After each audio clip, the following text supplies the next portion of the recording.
Their day is one of constant psychological torture from the minute they're awoken until the minute they get to sleep. And even when they're asleep, they'll be woke 15 times in the night with torches or banging on the doors. Your life as a Republican prisoner in row house is to be abused and reminded from the past you're a nobody. What you might have been in the blocks, you're definitely not now, because nobody cares. And it's a life of torture and a life of constant conflict.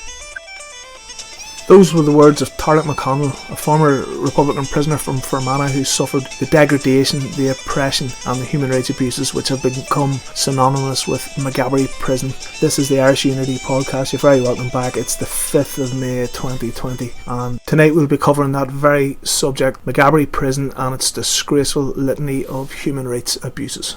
Now, Maghaberry Prison opened its gates around about 1987. It was originally intended as a prison for, I suppose, what you could call the ODC, or the civilian population, the criminal population, but it first saw its share of Republican prisoners with the closure of the old Armagh women's prison, whereupon the women POWs arrived and were situated in the Mourne House complex, the prison within the prison. There were also some overspills of Republican prisoners from the nearby Longkesh H Block camp, and some men coming back from England to serve their sentences in Maghaberry as well. Now, from day one, the word Maghaberry has become synonymous with human rights abuses. There have been literally a chronology, a litany of allegations of severe human rights abuses, neglect, the overt use of violence, the overt use of strip searches. There have been a chronology of damning human rights reports. One report which ultimately led to the closure of Mourne House after what was described as a suicide epidemic amongst the vulnerable female prisoners there. Into this mix stepped the post-Good Friday Republican prisoner base. In the years 1998, 1999, 2000, you saw the first dribs and drabs of some of whom were anti-agreement Republican prisoners, some who were pro-agreement prisoners loyal to Sinn Féin and the Good Friday strategy. Now, what became evident, however, was the determination of both the Maghaberry administration, the Maghaberry staff in general, and the British government to ensure that these men would not enjoy even the most basic modicum of political status, of political recognition, or even of the basic safety-based segregational status that their comrades enjoyed before them in the years prior to the Good Friday Agreement, and which of course had been hard won during the hunger strikes of 1980 and 1981, and indeed the other segregation battles that went on and which are well documented in the years following the hunger strikes. Tonight I want to cover the experience of the post-Good Friday Republican prisoner in Maghaberry, and to get into the dynamics and to the experiences of what people have gone through and what people are continuing to go through to this day. I'll be speaking to two prisoners who know all about it. Tarlac McConnell served a sentence both in Portlaoise and Maghaberry. He has the not insignificant distinction of being the last Republican, the last man, the last individual to be sentenced in the old Green Street Special Criminal Court, the court from which Robert Emmet famously read out his last will and testament. Tarlac was subject to particular abuse in Maghaberry, including the withdrawal and the compromising of life-threatening medical treatment. I'll also be talking to Sean Carlin, who served a sentence as a Republican prisoner in Maghaberry during the time of unrest and protest which led up to the August Agreement of 2010, which was supposed to have dealt with a dreadful legacy of brutal strip searches and other human rights abuses, but which many would argue has been reneged upon by both the state and the prison administration at every opportunity. So with me on the line from lovely Fermanagh is Tarlac McConnell. How the hell are you? How are you? Good morning. You're isolating in lovely Fermanagh, but you're used to isolating at this stage. Yeah, no big change. Yeah. See, before we start, I have to get in, and here's just me being curious again, I have to get into this story about Green Street and the Special Criminal Court. Could you let the listeners know, because it's a great story? Yeah, I was the last man convicted in Green Street Court, the court that Robert Emmet delivered his famous oration from, and we held the dubious honour of becoming the last men to be convicted by a Free State judge and no jury. As he convicted us and condemned our youth to squalor, he decided that we'd have to stay. He wouldn't let us leave the dock because Paul Butler was the judge. He wanted to read that speech. So we had just been convicted. Our families were up in the gallery and we were forced to wait while this Free State judge recited the oration of Robert Emmet, that long man right now, we had to listen to the whole thing. Yeah. And it was just the irony of that's what I was going to say. See, I know, like as well as being a Republican Socialist, you're somewhat of a historian and, dare I say it, a philosopher. Yeah, well. Now, so what the hell was going through your mind when you were being subjected to, like, what for us is a doctrine almost, you know? It's like, it's spiritual Republican doctrine, and you're being forced by the man who's about to send you down, you know, to listen to it. Like, what you know, how did that feel? It was horrendous, to be honest. I was watching, he had a harp above his head, and I could almost see the harp. It was a golden harp, the crest of the cord, and you could almost see it change, transition into a crown, and I was just thinking, like, what is the difference? Oh, mother. What is the difference? Although, in fairness, we wanted to be hung, drawn and quartered, but we were before deadlock for our pursuit of national liberation, and we were being lectured. The man that just convicted us was giving us the pleasure of hearing how Robert Emmet addressed the British court that convicted him. It was horrendous, horrible, and it was even worse for my family, because they just wanted, you know, they were shocked. I don't know why they were shocked, because even before we pleaded not guilty, and when we pleaded not guilty way at the start, the judge asked us if we wanted to change our names, because it was fairly before any evidence had been heard. We knew we weren't getting away, but still it was still horrendous for my mother and father to have to listen to that. This rich judge say Robert Emmet. But then you went on into Portlaoise, and you were to apply for a transfer in the Maghaberry, and we'll get into that. But it emerged then that you had underlying health conditions that would require serious treatment, hospitalisation, and this is where you came face to face with the most brutal elements of Maghaberry. You went into Maghaberry in what year did you transfer up to Maghaberry? Actually, it was down at Irish, my father's friend, always remember, he was shot dead Alan Lundy was shot dead on the 1st of May 1983, and I transferred to Maghaberry the 1st of May 2014, so it's down at Irish. What was the difference between Portlaoise and Maghaberry? Well, I had been arrested in 2008, so I had been in Portlaoise since 2008. I had never been stripped. And I didn't really know the transfer process was a break in correspondence. I was in weekly correspondence with prisoners up there, but nobody actually really explained to me the nature of what Maghaberry is like. Yeah. So your first strip search would have been on entry to Maghaberry, yeah? Entry to Maghaberry. And what was that like? It was surreal. They brought us into the reception, and they put us into the holding cell facing the reception desk, and I didn't know what was happening. And these two guys came with a screen, like a portable curtain, and they put it outside the door, but we didn't know. We had a fair idea, and then nobody had told us. I transferred with a guy, he was a COCUS prisoner, Paddy Gordon from Armagh, and nobody had explained us that during the whole protest period, resistance meant violence, so they would ask you, do you consent to a strip search, and what you're supposed to say is, I do not conform, but I will not resist. Nobody had told us that we had to say that. Right. So my answer was, I won't conform. And I was a big lad when I got up to Maghaberry. I've been saying I'm not before, I was a big fella, and the screws, the DST just took that as red flag, you're balling up violent. What do you mean violent? Like what did they do? So you didn't say the magic words for these boys, and what happened? I just said I will not conform, which you're supposed to say, but I will not resist. And it hadn't been explained, so the initial strip search was, I was dragged into the room and I was forced down onto my knees. You were brought into a room at this period, you had a screw with a camera. We'd stand in one corner and they'd film it, and that was as a product because there'd been so many complaints of brutality. And how many were there? How many were dragging you and pushing you and all the rest? It was a full DST, so we would have been up to 8. 8 men around you? So there would have been 4. There would have been 4 doing the strip, 4 or 5 doing the strip, and one in the corner with the camera, and then someone outside. So the way that they do it is, because I hadn't said the magic words, he considered as I was resisting, but I wasn't resisting. But he forced me down. He forced me down onto my knees. He unbuttoned my jeans, and he pulled down my jeans to my knees. And then he pulled down my boxers, and there's this guy, so your trousers are down on your knees, you're exposed, there's a fella in the corner with a camera. And the hatred in that room, I often was, when I moved to Belfast first, one of the things that always, the stories of the romper rooms, loyalists kidnapping people and what it'd be like, you know, how people felt that were brought into a romper room. And that's the only way that I can describe it. That's what it felt like. You were just surrounded by hate-filled bigots. And you were totally vulnerable.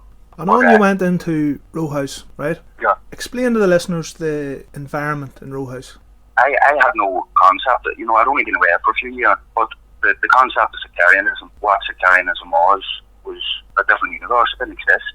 In Portlaoise. I hadn't been around it, so you could taste it. When you walked onto the wing, you could taste the sectarianism. From the staff, like, you know, if you can elaborate this. So, from the screws themselves. And at that time, I was doubled up with Jared McManus. Yeah. I'm Donegal. He had been on the Dirty, or the Wash, whatever, 2010 protest. And I was doubled up with him. And they used to come in to the cell in the morning. So in Port Least, they just opened the doors, and that was you, and you had free run. In Maghaberry, they came in the morning, and they came into your cell, just the grade, the way they spoke, based in sectarianism. They're just sectarian pigs. That's all they were. None of them had yet to meet a screw who's a man. The only power that they probably have in life was to come in the cells in the morning to wake what they'd see as us vermin. But the sectarianism, that's the one thing. That's the one thing about being a Maghaberry, is that it was alien to me. Sectarianism totally didn't exist. So you felt an overt sectarian attitude from the staff towards the prisoner, yeah?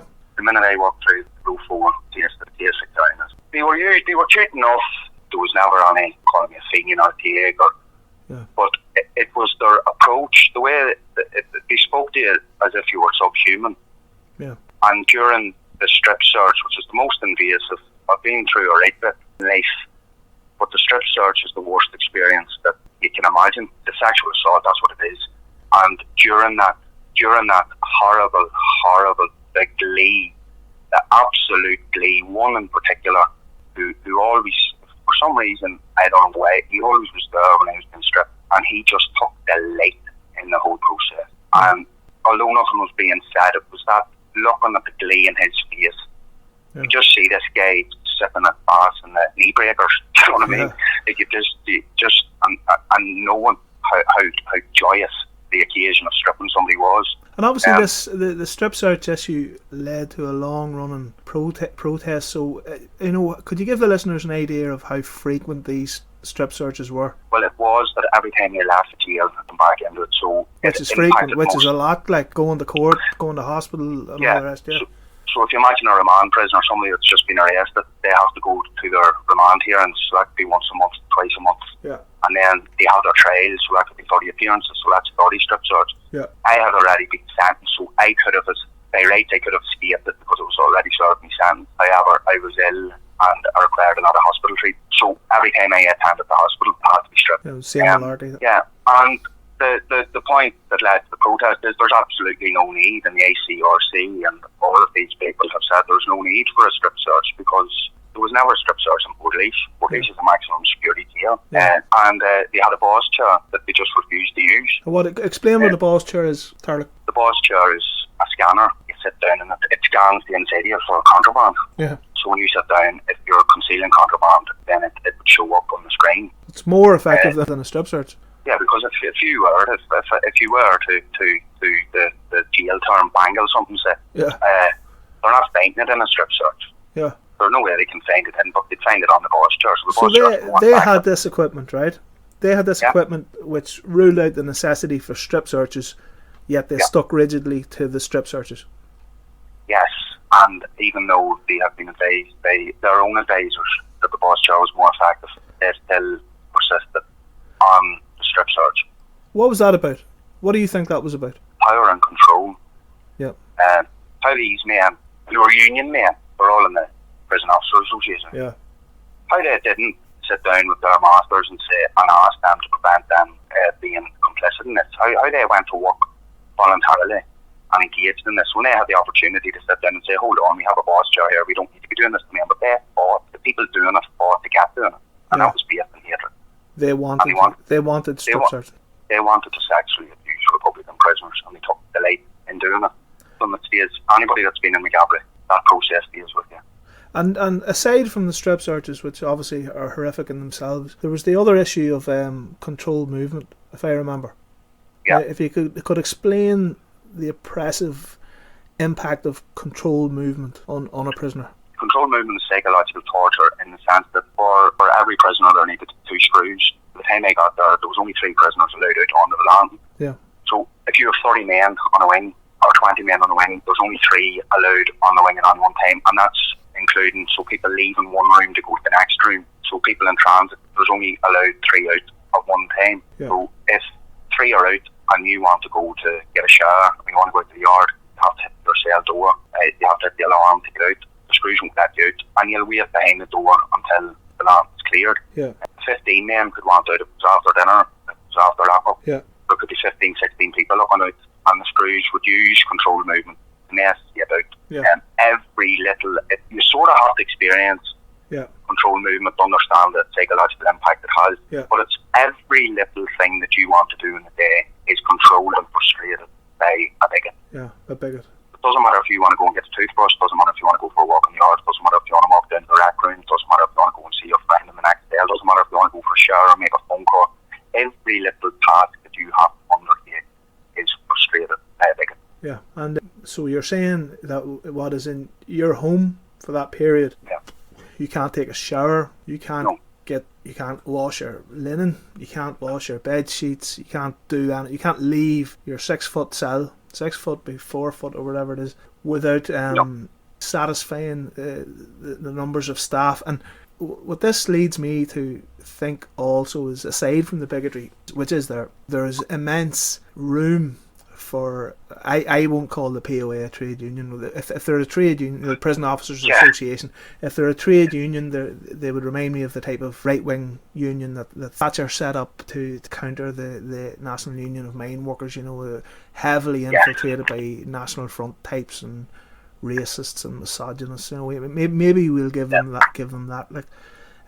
But I can certainly see how such a body would use that dynamic also in order to maximise calls for, increased staffing levels, danger money, overtime, all this type of thing, Well, big, because they lost the unionist community lost an industry as a consequence of the peace process.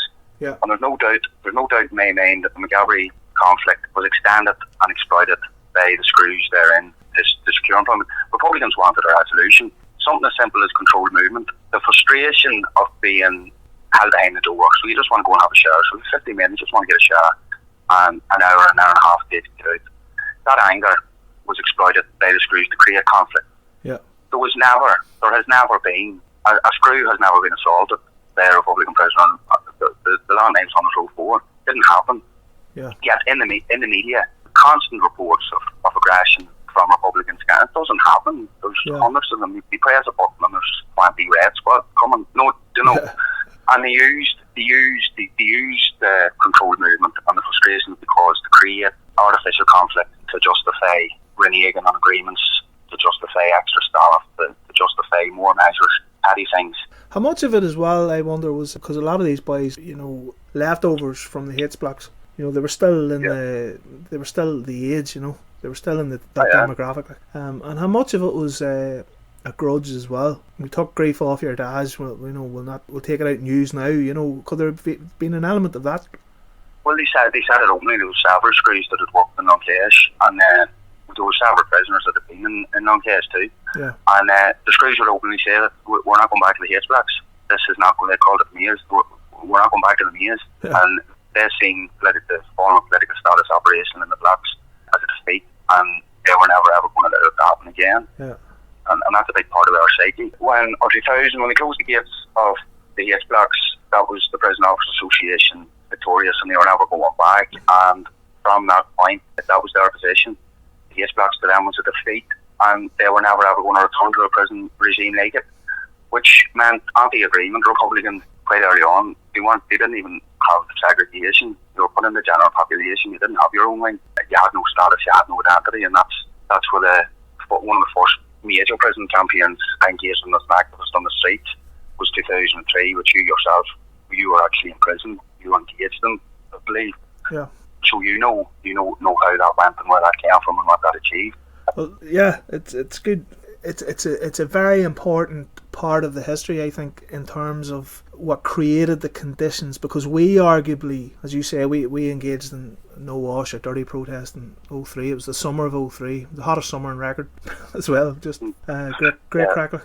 The dynamics which emerged from that arguably and unfortunately set the scene for what was to come, because and as you rightly say, in 2003 and the years running up to that, what you had in Maghaberry was all Republican prisoners were dispersed throughout the jail deliberately as policy in order to deny any notion of political status. They just dispersed everybody. But what you also had was an influx of loyalist prisoners, and criminal prisoners aligned to loyalist prisoners because of the UDA feud and the UVF feud. There was a flood, the place was flooded, and Republicans were outnumbered, and there was very quickly a range of assaults, planned assaults upon Republican prisoners who were isolated, and men were from your own county in particular were hospitalised, etc. We went into the No Wash protest thinking that it was going to last for years. Like, we were very, very lucky though, Tarlik, in that the dynamics were in our favour. Firstly, because by virtue of the fact that we were dispersed throughout the prison and we were on every landing, what that meant is that after the protest was going on for maybe 2 months, and you had excrement smeared on walls like all across the jail, this then apparently created a human rights issue for the civilian prisoners who were then being impacted, and legal challenges and that were being threatened by civilian prisoners because their health was being put at risk. You also had the situation outside where it was still the old prison protests of the early 80s were still raw in people's minds, and you had people coming out onto the streets for us who weren't even anti-agreement Republicans, so the combination of these two things, and the Brits were looking at it and they were saying, is it worth it, like? And we couldn't believe it. By the end of September, Peter Mandelson, above the head of the prison, just announced segregation and a wing of our own, and I think we were overwhelmed, just by the concept of victory. We got our own wing, that we were probably guilty of stopping too soon without guarantees of what would follow, because and it was great. See, for the first month we weren't on row house, we were on lagging house, and for a month it felt like the H blocks. We were doing our own cleaning the wings, and screws were coming on mission and all the rest. No searches, nothing, and it felt great. But of course what we were unaware of was they were preparing row house, and the night they brought us on to row house, I will never forget, because we jumped on the vans thinking that we were feeling great. We got off the vans to a reception of guard dogs and red squads, and we were very quickly pointed into our cells. I think we were called boy once or twice as well, just to drive the point home. And that's where we realised, oh my God, we don't have the advantage anymore. We don't have the advantage of being dispersed around the jail. And the prison very quickly realised that they had the upper hand, in that prisoners could protest all they want and the rest of the jail could get on as normal, and heaven forbid, that's exactly what happened. Yeah, and that's it doesn't matter in Maghaberry what victory you achieve, because 2003 was reneged upon. They had to go back on protest in 2006. There was no, in Republican terms, idealist terms, there were no real victories achieved. It was simple rights, just simple basic rights that had to be fought for and were attained, and then the process thereafter was to annihilate those rights step by step by step until you arrived at the situation you're in 2010, where the boys had to go on the protest again. The August 2010 agreement, by the time I got to Maghaberry, it was out the window too. It was it. So all of the suffering and all of the pain and the misery that the boys endured 2010. And that was a long, hard... 2010 was a long, hard struggle. I think that went on for, maybe you know better than me, that went on for well over a year, like. Yeah, it did, and it still existed. There was still the people, when I got up there were people who had been on it. Honestly, I was doubled up with when I came in first. They had been on it every day. And it was hard for them, because all of their achievements were taken from them bit by bit. The slow, frustrating process of reneging on anything. And even when I came up, I had to sit in so steel was attained. It's legislation, steel is legislation, segregation is the right, the legal right. But when we went up, we were put into bond house, and before they would let us go on to row, they demanded we sit before Governor Savage and tell what group we're aligned to. So you don't want to have that conversation. Like, how do I was convicted. I hadn't offended since in their age, but I still didn't want to have that conversation. But even to secure your they know that, like, they know that all too. These people who are, psychology is at the centre of everything a governor does, and they are fully aware of You know? Yeah, and it is psychological. They're expecting you to sit before you don't talk in the barracks, and then they expect you after to go and sit and spill your guts to the governor and tell him who you are and what you are. Yeah. So the refusal to do so was another load of weeks in Barnhouse. With loyalists, the flag protesters were great in number in Barnhouse at that time. There was also criminal elements that wouldn't have been too keen on Republicans. Yeah. So our refusal to tell him who you were and what you were just led to more hardship. Now your own particular, and there's a litany of individual cases of very vindictive and life-threatening human rights abuse in Maghaberry, and men have lost their lives in Maghaberry due to human rights abuses. There's no doubt about that. Now, could you, if you don't mind, go into your own unique situation, because it really gives us a snapshot of the sort of sectarian vindictiveness that you mentioned earlier. Well, I've been diagnosed with an AVM and arterial venous malformation on my brain in 2012. I became ill in Portlaoise, had a brain scan and then transferred to Beaumont for an MRI, and I came back there at an AVM and it was threatening rupture. Yeah. Very little known about it. I just knew I was sick. When I got up to Maghaberry, it took me, so I got there in May. I was very sick, and it took 3 legal challenges before Maghaberry conceded that they didn't have a copy of my medical files. Wow. So they were just turning a blind eye to your case from a medical position, turning a blind eye. Yeah, and the doctors and I wrote to the ombudsman about the doctor, because I was going to the doctor and said, I had been at medical consultations in Beaumont. I had already been assessed by neurological consultants in Beaumont Hospital in Dublin. I knew I was sick, but the doctor in Maghaberry was telling me that he had no record of it and that I wasn't, and asking me maybe did I feel a bit down, and you're telling him, well, no, I don't feel down, I'm sick and I need treatment. Beaumont had told me that I needed immediate treatment or I would die. Yeah. And Maghaberry frustrated every attempt until the solicitor took legal action and the judge probed the prison service, and they conceded that they hadn't. He didn't have a copy of the medical records, and they'd made no attempt to retrieve them from Portlaoise. Yeah. And that set the tone for legal battles and various messing about silly things. One of the consultations, I was taken out and double handcuffed. I was double handcuffed on row 4, put into a bus, driven to reception. I was stripped naked. You're strip searched in the middle of this, being taken to hospital for emergency surgery. Yeah. Yeah, I was on my way to it was a consultation before surgery proceeded. Yeah. And but I was handcuffed on the land, which was unusual. They came onto the land that morning, they handcuffed me on the land. Then they handcuffed me to another screw, so I was double cuffed. They brought me to the reception, they brought me into a room, and they stripped me naked, and then they double cuffed me again, put me on a bus and took me to the Royal. At no time had I been out of handcuffs. They brought me into the room. It was Mr. Abuhar was the neurologist, and he began pleading with them because the news he had for me was bad. He asked them to take the cuffs off. We were up high to this man. There's no chance of him escaping. He's not going to go out the window, he'll die. But they refused. So this went on for about 10-15 minutes, arguing between the neurologist and the screws. I was just sitting there, and then he just got on with it, and he told me that I was dying, and he said that a serious imminent risk of rupture, fatal rupture, and the screws busted out laughing and started talking about the rugby. They started laughing after you had been told by a medical specialist that you were going to die. He was telling me that if I didn't get surgery, it was likely that I would die.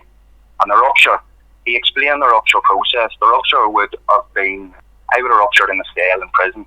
So if I ruptured at night in a maximum security jail, I had 20 minutes to secure medical attention. That was never going to happen in Maghaberry. I would have had the strength to hit the alarm to let them know that I had ruptured. You're not going to, because you're going to be laying on the floor, bleeding to death. And the screws weren't going to do me any favours. So just thinking about rupturing in prison was enough. But that day when he was explaining all of this, the two gimps laughing and talking about the rugby, deliberately having a laughing joke, just to let you know you were nothing, just to let you know. See, I've often thought about that there, and I'm not going on about my own experience too much, but I'd often thought about what type of person gets on, and I have my own my own experiences of that, people laughing, like when Screw's laughing when you were going out to your father's funeral and stuff, which I had. But I often, it didn't bother me because I didn't expect any more from them. But like, I can't see a situation even in which, if the roles were reversed, where an Irish Republican would mock a vulnerable enemy in that situation. Am I naive, like, or what? I mean, to me, wouldn't happen. No, it wouldn't happen. The end product of that consultation was, bear in mind, I hadn't been out of handcuffs. They refused to remove them. They brought me back to the jail and they strip searched me again before they let me back onto the ring because I left the prison. After they had heard that your life was in risk now due to a potential brain hemorrhage, potential aneurysm. What was that like? Well, I just wanted to get back. I didn't know how to. My thoughts that day was, I'm going to rupture in the cell. If I rupture in the cell, I have no chance. So I wasn't really thinking about anything else, and I just wanted to get on the phone and hear a voice, my mother's voice or my partner's voice, somebody's voice, just to say it's sorry. But when I go back to reception, they're back home. If it's not home, it's home. I know. Back to base. And I didn't even think it. And then I just seen the DSP coming and seeing Reid at the front of it. Man, Jesus Christ, they're not going to strip me. Yeah. And he did. I hadn't been in the handcuffs, and I protested. I strenuously protested. I was angry, and I tried to fight, which was no point. You're going in and you're getting stripped, and that's it. Yeah. And that they delighted in that. That was the one they enjoyed most, I think, because it was just so grim. Yeah. And the nurse came in after it and said, she'd spent about 5 minutes outside the door having a laugh and a joke. We were all colleagues, they all worked together, sat from a news there. So after about 5 minutes laughing and joking with the people who just sexually assaulted me, she came in and asked me if I had any complaints. I said, have I any complaints? Of course I have a complaint. I'm only after being sexually assaulted. She said, but if there any injuries? She said, any injuries? So just get out. Just leave me be. Yeah. Leave me alone. So even the compassion of the medical staff in Maghaberry was non-existent. It was polluted by that hatred. Yeah. I mean, they get on, like, I mean, there's, and we can even leave the Republican wings and here, I'm thinking of accounts of different reports from the civilian wings where they're saying pretty much the same thing, where, zero compassion, if you're in a bad way, you're left to the shift the next morning. And it does we bring in the question, the whole thing brings in the question, the mindset of the type of individual who would take up. You can't be right in the head and walk in Maghaberry. You cannot, and if you're right in the head when you start, you won't be when you finish. The way that you have to behave, the way that they behave on block it's sick. Do you know that's absolutely correct what you've said. If you behave correctly, if you're one of them staff members and you behave civilly, you won't survive. No, because they'll. Do you know how I know that? Do you know how I know that? There, one of them told me. He told me that himself. One of them, in fact, I wasn't long out, and I heard somebody shouting my name. And I turned around and there was a driver, and he, when I had been in, he was a screw. Yeah. And he was outside the hotel or something. And I said, "What are you doing?" He says, "Nah." He says, "I couldn't stay there with them people." And I said, "Well, what happened to you?" And he said, "The riot team ran into the creche in the visiting area. They ran through the creche and there were children playing." And I said, "Lads, calm down." He says, "And by God, did they let me know, both physically and psychologically afterwards, that I was their enemy and I couldn't stay. I took my pension and went." So. Oh yeah. You couldn't, because it's the ethos and it's what they create, and it's obviously manufactured. The exploitation of frustrations, creating conflict. They create conflict. Conflict on row 4.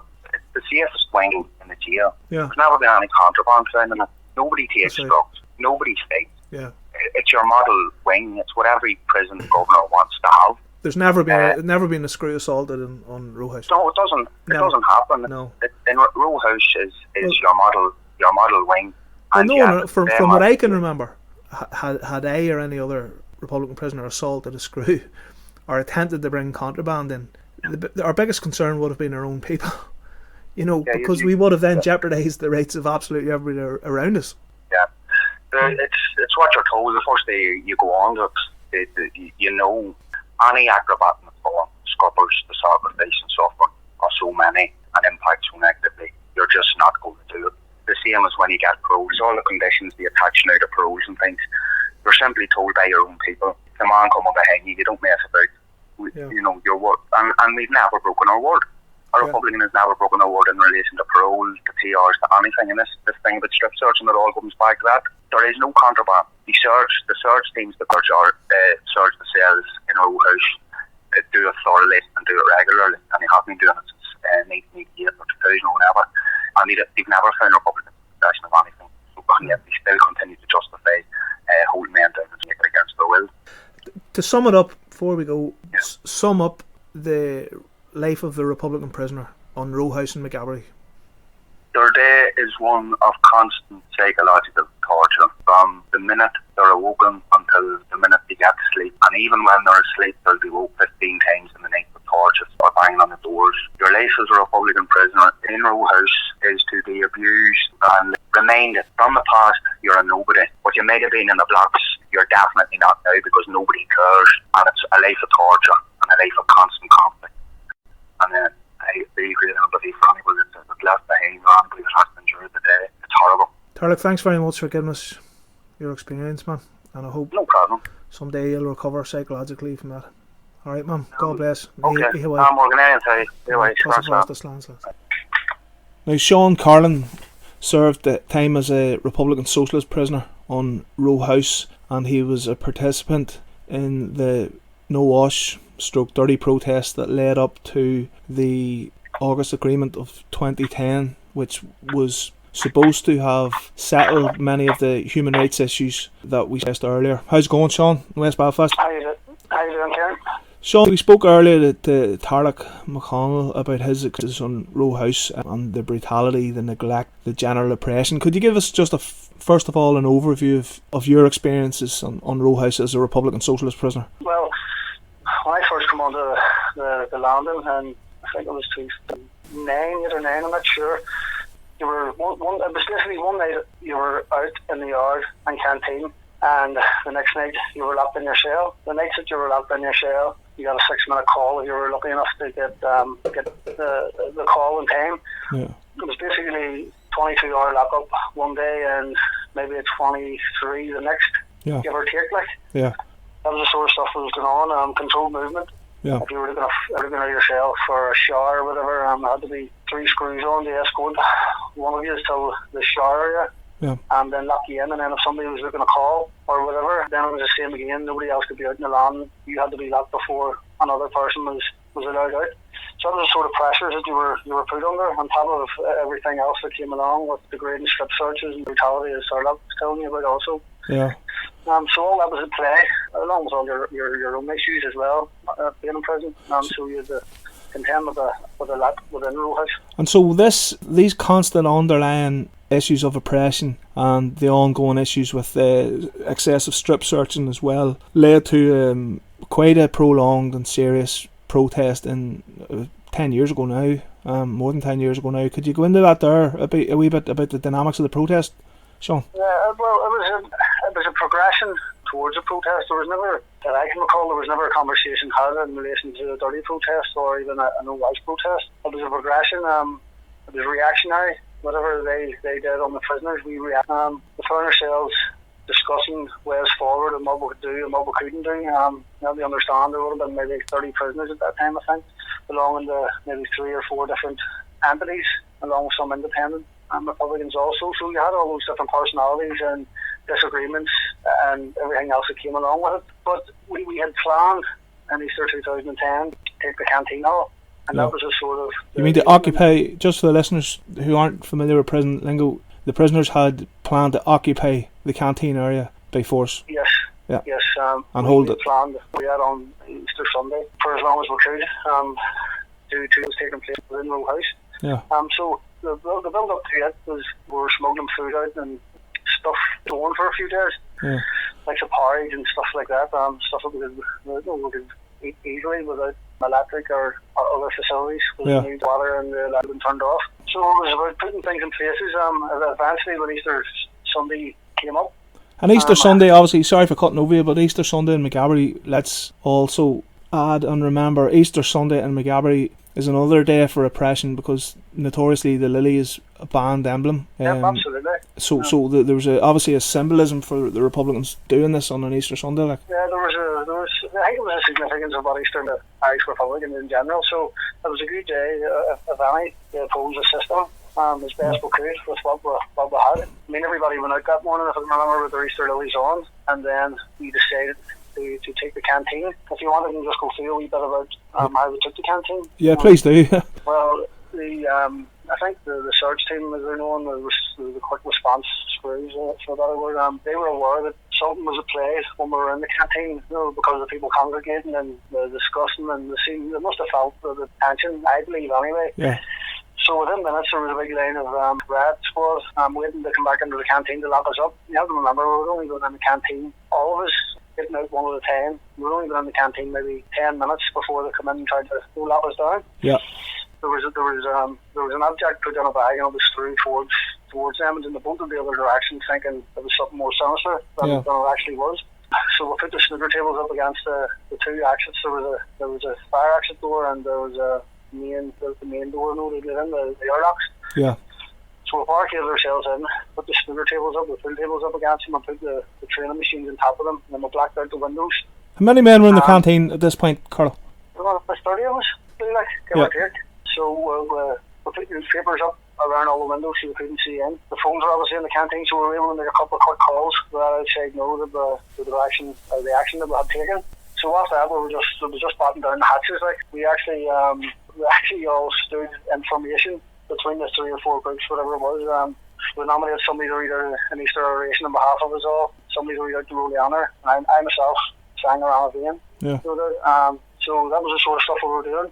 Then it was just a waiting game to see really what was happening or what was going to happen. I think I remember the noise of a buzzsaw, and I thought they were coming in, but they didn't.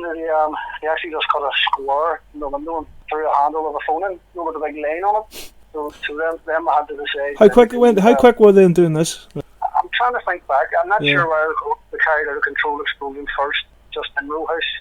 Because we remember hearing the robots and stuff, and we thought they were coming through the barricades that we put up. Yeah. But it ended up as a controlled explosion on whatever was in the object that was in the bag, which was there was no harm in it really. Yeah. But they carried out a controlled explosion, and I think it was maybe later on in the evening that they buzzed the window, and we thought they were trying to come in. I remember a few of the prisoners were at the window throwing buckets of water in the faces of the guys who were cutting the hole in the window. Yeah. But the handle of the phone came in anyway with a big lead, and then we nominated somebody to speak on our behalf. So it was like that for about 2 days, I think. Here, give or take, like. Yeah. How long did you hold the canteen for? I can't remember now. I think it was 2 to 3 days, give or take. I'm not 100%. I can't really remember. It might have been 2. That's not bad. Just over 2. That's not bad at all. Well, there was to and fro constantly. I mean, they had snipers the whole way around the roof, targeting down on Row House. There was I remember there was attempts made to try and make holes in the ceiling in the canteen to try and get out under the roof. But every time we got through the softer parts, it ended up there was madness through the whole roof, so we couldn't get out. Do you know what I mean? Yeah. Not because I wanted to try and but that was the objective at the time. Well, where did you sleep? I know I'm aware of the canteen, and it's not the most comfortable place in the world. How did you sleep, or did you sleep at all? Or? There wasn't much sleeping. There was bits and pieces. You were just basically lying on that floor here. There was nothing you could make yourself comfortable with. I can remember a few of us walking around the canteen as it was a yard, and I remember I had a pair of boots on and a pair of shorts and no top. It was roasted. And we were just standing around in circles and changing direction. This was for hours and hours, in between whatever else was going on, until it finally came to an end.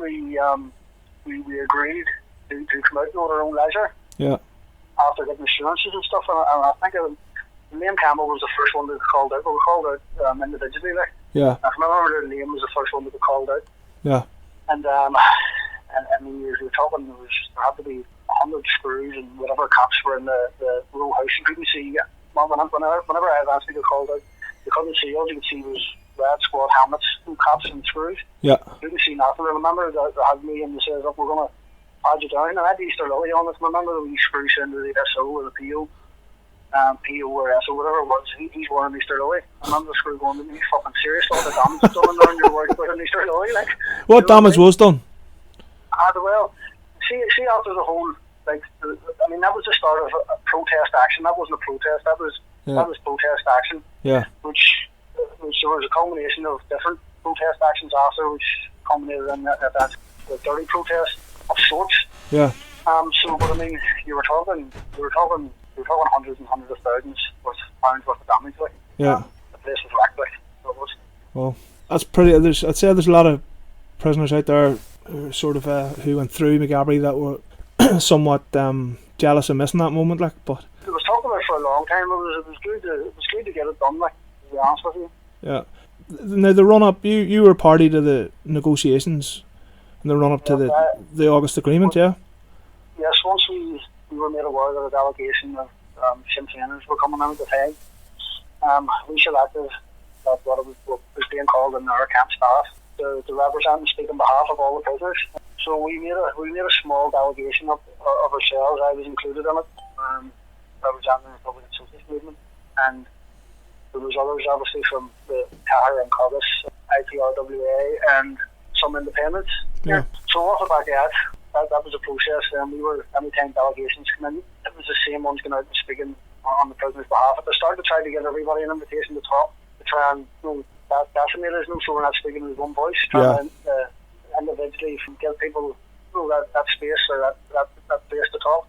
So this was the prison admin were keen to separate the spokespeople and negotiate separately. Is that what you're saying? Yes, 100%. Yeah. Because everybody got an invitation under the door saying if we wanted to speak to the delegation, we just had to let the prison know. Yeah. But we said this is the people who are speaking on behalf of the prisoners, and there'd be nobody else speaking. So we just took it some legs from that. And what were the demands, Carlo? What were the prisoners' demands at this stage? Demand an end to the greatest strip searching and controlled movement. They were the two major issues that was just on. For us all, obviously there was a lot of other stuff in between here, but it wasn't that was the main issues, like the greatest strip searches and controlled movement. So it went on to and fro. We had about 3 different versions of the August 2010 agreement before we agreed that the final draft that we got was enough for us. And basically it was enough, but I think it was down to interpretation that in my opinion, that was slipped up a bit. Like, it was interpreted that it was a victory for the administration, and it could be interpreted as a victory for ourselves. Yeah. So after a while, you just start clawing these different things back. But that's sort of the way it transpired. And like the situation today in Maghaberry, I'm led to believe it's not much better. No, it seems to have gone back. I know now the prisoners are separated on the 2 wings, and they've gone back to that one night out, one night in. Well, listen, fair play to you for sharing that experience. I'm sure a lot of listeners will be eager to hear it. And you look after yourself, man. Yes, Kieran, thanks very much, man. No problem. Thanks, Carl. Good man. So there you have it, folks. That was an account of the harsh realities of life, oppression and resistance in Maghaberry prison. We'd like to remind people that there are still plenty of prisoners, Republican prisoners, up suffering what you've just heard on a daily basis in Maghaberry, and don't let anybody tell you otherwise. And I would ask and encourage our listeners to do whatever they can to support the well-being, the welfare of Republican prisoners and their families, while we all seek collectively to create an Irish Republic in which such stories of oppression truly are a thing of the past. And I'll leave you with Paul McAdam here singing Gates Block to Maghaberry. Leave away, Sam. This is now and that was then, but the same situation is looming again, as British intransigence drags us all back through the slime. How long will we let the Brits dictate what is a crime in this illegal state, as they rape, murder and pillage their way through time? Have we come from H Block to Maghaberry?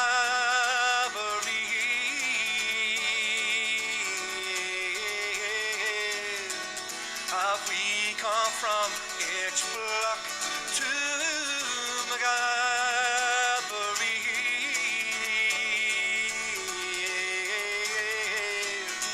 H Block to Maghaberry, you beat me, strip search me, and they'll treat me.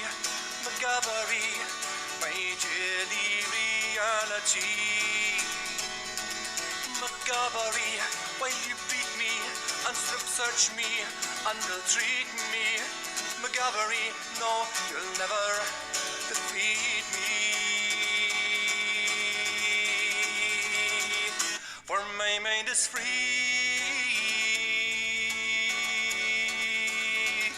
My mind is free.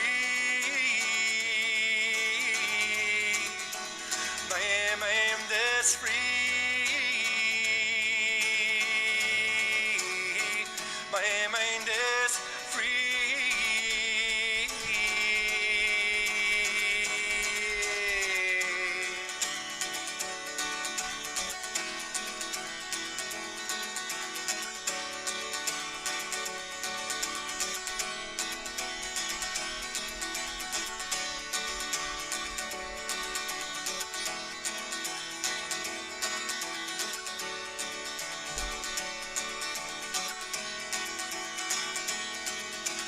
It's only natural, I suppose, for there to be a refusal of those to swallow your propaganda media show.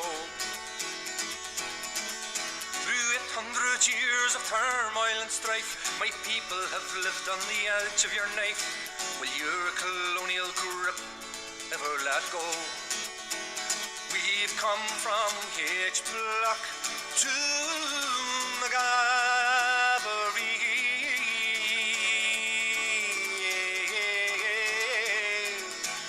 We've come from H Block to Maghaberry.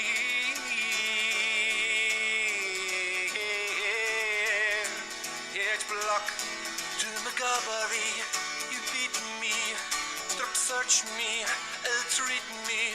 Maghaberry, my daily reality. But Maghaberry, while you beat me and strip search me and ill-treat me, Maghaberry, no, you'll never defeat me. My mind is free.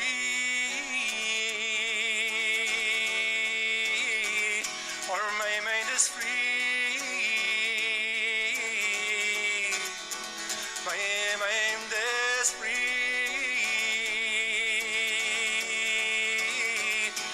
My mind is free.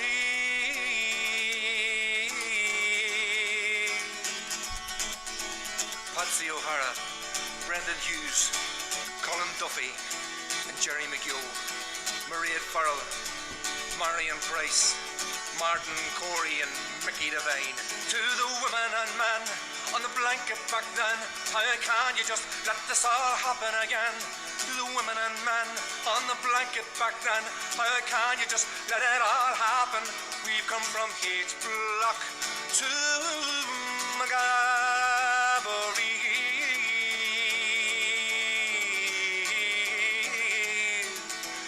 We've come from H Block to Maghaberry.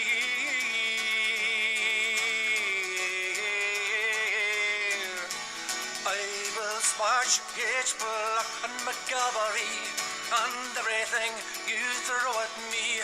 No matter what, you'll never break me. I will smash H Block and Maghaberry and everything you throw at me. No matter what, you'll never break me. I'll fight on to be free. I'll fight on to be free. I'll fight on to be free. I'll fight on to be free.